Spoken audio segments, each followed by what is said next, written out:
Have you ever noticed that the real value of jewelry isn't the gold or the diamond? Oh, not at all. It's the story, right? The story that's built right into it. Exactly. Welcome to the deep dive.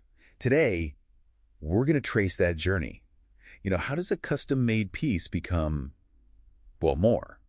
How does it turn into a real family legacy? And what's so interesting is we're moving beyond just, sentiment. Right. It's not just a feeling. No, we're dissecting how those really personal stories, when you pair them with bespoke craftsmanship, elevate these items so far beyond generic, mass-produced luxury. They become, what, like archives? Intentional archives of a family's defining moments. Okay, so let's unpack that process. The impulse to commission something almost always lines up with a huge life event. Yeah, a wedding, birth of a child. A milestone anniversary, absolutely. The motivation is deep. So how does that commitment, that feeling, translate into the physical work? I mean, the hands-on creation. It all starts with the craft.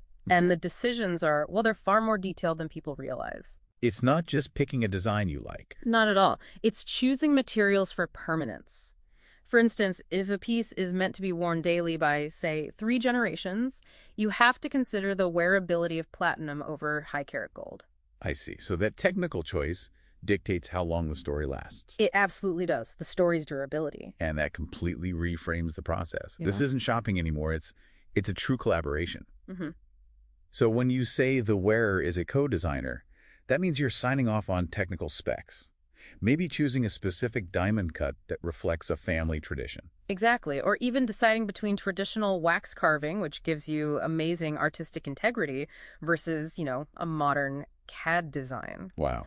The real skill of the artisan is translating those very personal, often abstract ideas into durable, wearable art. They're literally building family mythology into the metal. And that's where the value shifts. You might pay more upfront for bespoke work. Sure.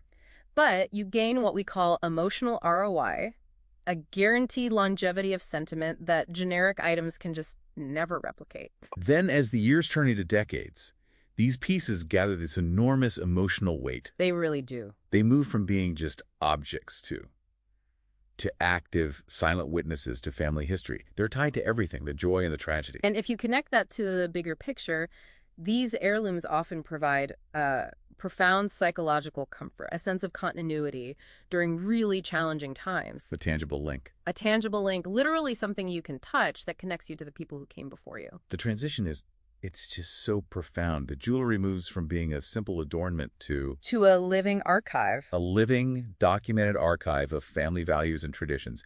At that point, the financial value is almost secondary, isn't it? Completely. Think about how museums value provenance, the story way, more than the purity of the material itself. That's a great point. Which brings up this important question about the inherited story, the stewardship involved. What do you mean? Well, receiving an heirloom is pure joy, but it also carries a deep responsibility. The new wearer becomes the keeper of the story. So you're not just wearing an old ring. No. You have to maintain it, preserve it, and most importantly, you have to document that history. Get ready to add your own meaningful chapter before you pass it on.